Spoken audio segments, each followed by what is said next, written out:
Alors, Sueur d'Arc se situe à Limoux.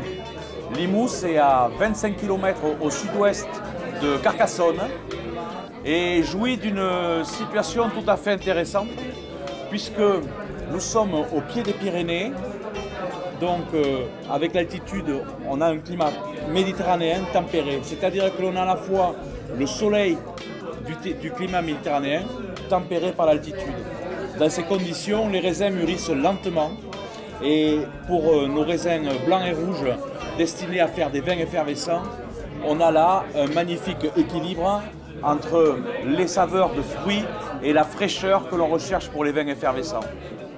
C'est comme ça que les moines bénédictins de Saint-Hilaire, au XVIe siècle, un siècle avant Dom Pérignon, ont inventé le premier vin effervescent.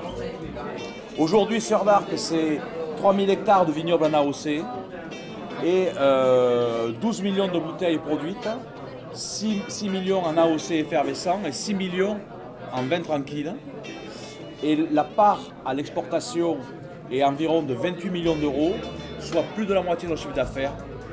Nos premiers clients sont les Américains, après nous avons les Anglais, les Allemands, les Japonais, et maintenant nous sommes très fiers d'être sur le territoire tchèque, puisque on a pu se rendre compte aujourd'hui, un public de connaisseurs avertis qui apprécie et qui a vraiment un palais d'experts. C'est pour nous un grand plaisir de vous proposer donc ces vins à travers Vladimir et la société K2T. Alors à Limoux, nous avons plusieurs sols. Nous avons des sols argilo-calcaires, mais avec des calcaires de deux origines différentes, des calcaires d'origine maritime et d'autres calcaires d'origine lacustre, c'est-à-dire d'eau douce. Les deux interviennent sur le goût du raisin, notamment au niveau des notes de minéralité. Ensuite, nous avons aussi des sols de couleurs différentes, parce que nos calcaires sont mélangés avec de l'argile. Et nous avons à la fois des argiles sombres, noires presque, et des argiles rouges parce que riches en fer. Et dans les deux cas, nous avons là aussi des influences sur le goût du vin assez importantes. Au niveau des cépages que nous utilisons pour nos vins effervescents, nous avons le Mauzac, qui est vraiment le cépage traditionnel de notre région, qu'on retrouve quasiment nulle part ailleurs, et qui a même donné son nom à la blanquette de Limoux, en raison d'un duvet blanc qu'il développe sur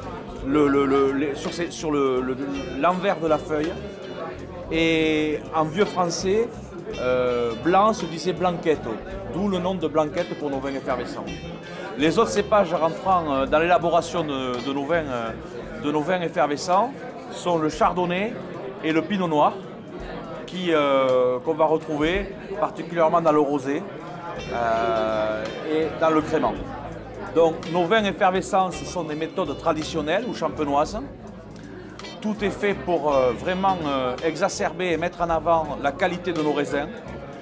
Cela commence au moment de la taille.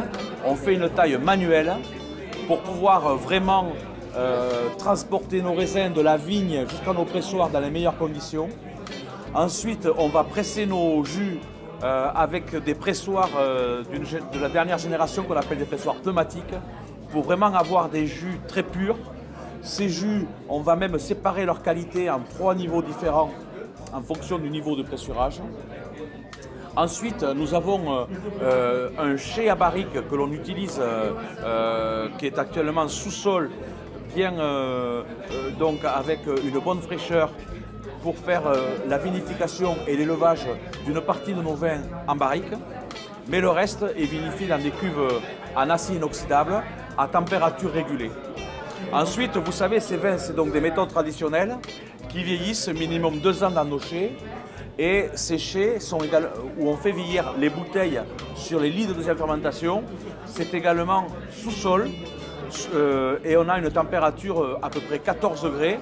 C'est là que se fait également la deuxième fermentation en bouteille. Et à cette basse température, elle se fait lentement aussi. Donc c'est une garantie d'avoir une finesse de la bulle.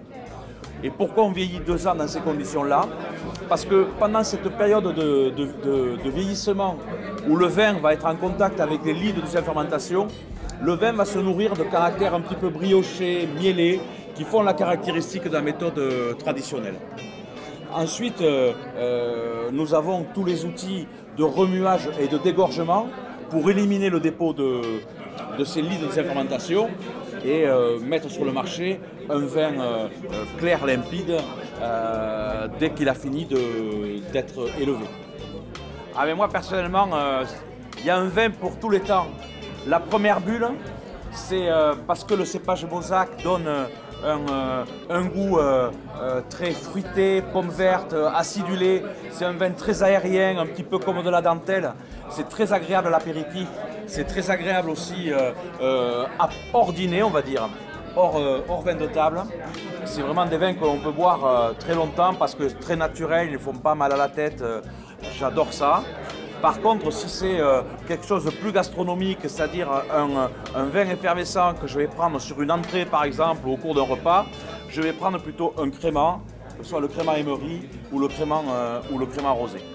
Mais je veux dire, oui, j'ai des vins favoris, mais ça dépend du moment de consommation. Voilà. Lorsque je fais la fête, ça va être plutôt avec la bulle fuchsia. Et le crément, je vais le réserver pour des moments plus sérieux.